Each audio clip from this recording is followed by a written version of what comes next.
CJ and the Dawgfatha right here. What's up? What up? We are here for a barbecue crawl here in Austin, Texas. So this is the intro. Having fun. We're having fun, exactly. Gonna do this? Let's do it. All right, where are we up to next? We're gonna do Louie Mueller's Barbecue. Louie Mueller's, and there's a secret guest, Dash. There he is. And then we got James from Aim'em and Claim'em over there. We were doing this very rookie vlog style. Anybody can have a professional production. You know I'm a big dude when Dash is hiding behind me. That's all I'm saying. Yeah, Dash is skinny. I'm not used to being a little guy. All right. Let's get on to the next joint. Let's do it. So we're at Louie Mueller's. Louie Mueller's Barbecue. We're gonna listen to James. Oh, stop walking away. So you might as well do the intro for us already. There's Dash. Everybody wants to know what Suburban Gym looks like.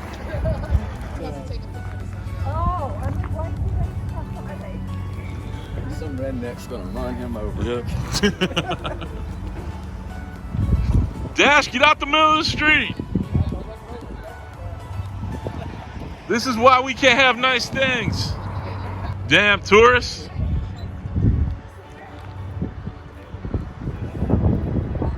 Alright, so we're at Louie Mueller Barbecue.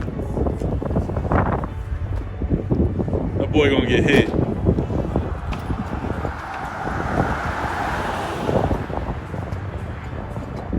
Damn East Coasters.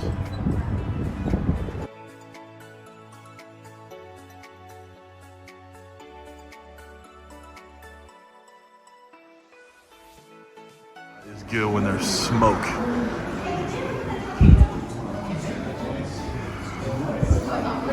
Like you're hit with the smoke instantly as you walk in.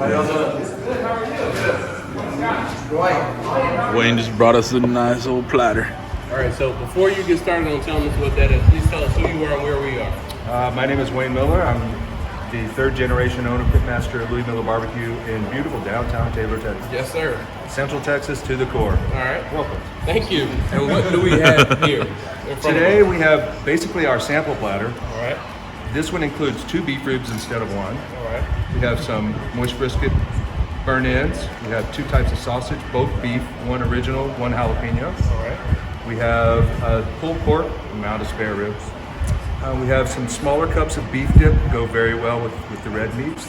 Also have a sweet jalapeno, goes exceptionally well with the pork. A couple of greens, potato salad, coleslaw, pickles, onions, and finished out with some King's Hawaiian rolls.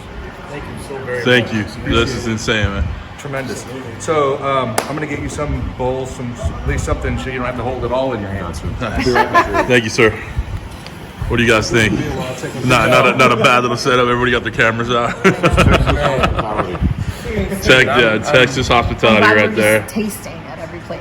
So yeah, I grew up here starting when I was 8. This is one of the things that we did.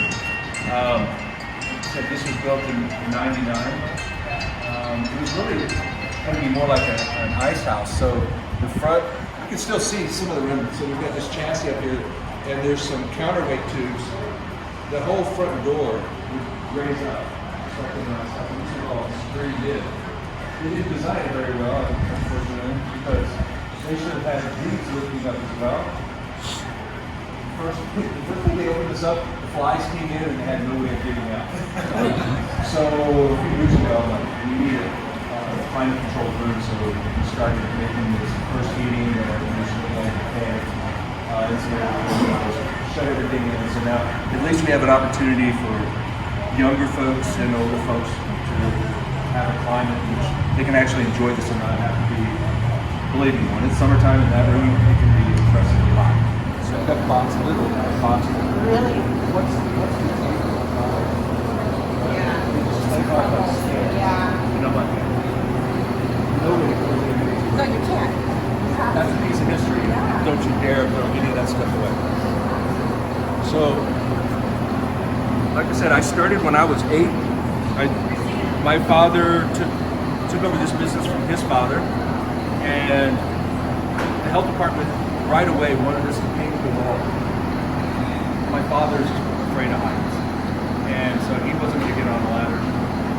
So he said, "You're going to get on a ladder, and you're going to start in that corner, and you're going to scrape the walls, and then you're going to paint, and that'll be your Sunday problem." That's as far as I got on that first Sunday about what I am and what this place is. When I was sitting at the end of this table, just kind of staring at these walls one day, and it was before the map, but you could read where people were originating, and it really just started to dawn on me. It's like, holy shit, they're coming from everywhere. This isn't even, then it hit me, you know, this isn't my place. This isn't my family's place. This belongs to everybody who's up here.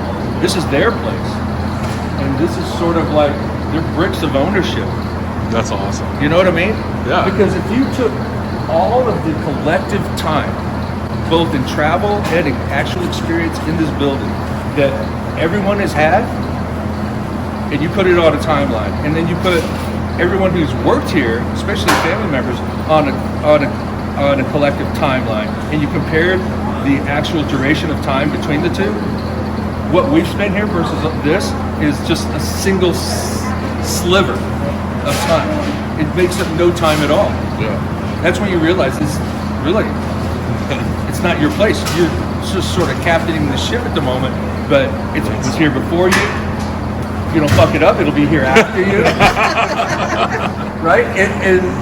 And it will go on. It's not, I realized what an institution was at that moment in a way that I hadn't understood it before. Right. So that's when I truly realized that, you know, all of this is for everyone here.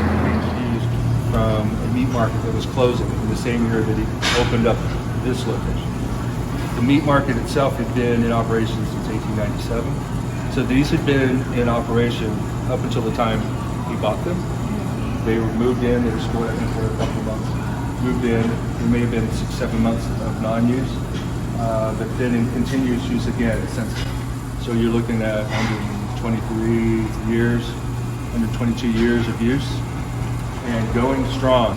This is who we are, and this is what we do.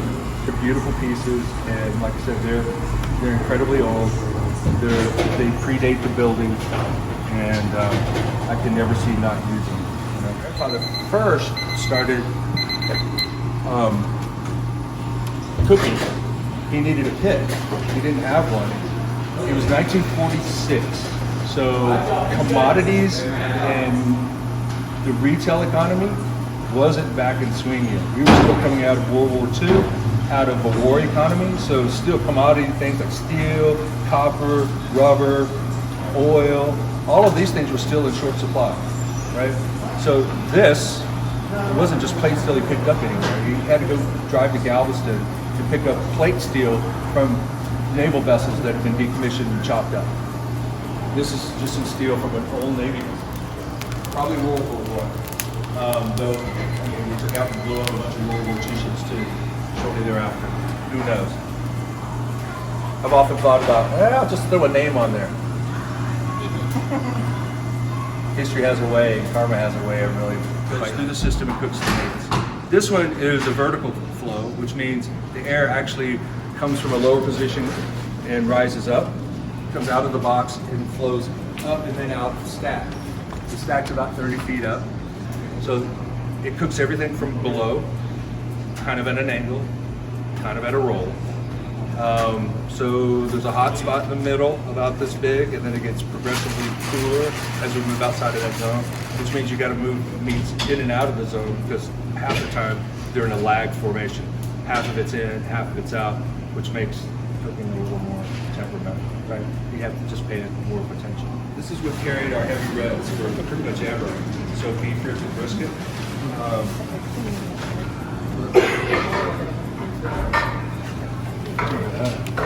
So Oh my goodness. Oh my gosh. some briskets still on. We're gonna pull these off really soon, and we'll finish these up tonight, going into slaughter pans. The second one is for beef ribs.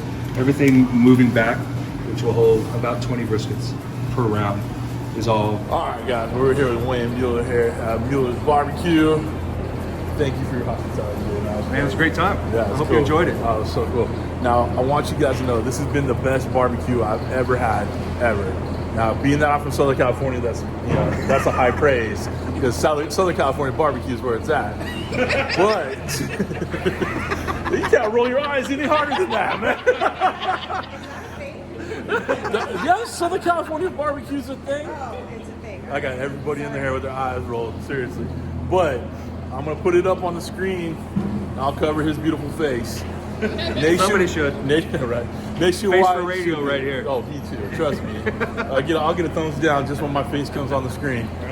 We'll put the website on the screen so you can order this barbecue. Get the beef ribs. You won't be sorry. Just the best. Oh God. Thank you again, brother. You're My awesome. pleasure. Thank You're you so much awesome. for coming Thanks out. a lot, man.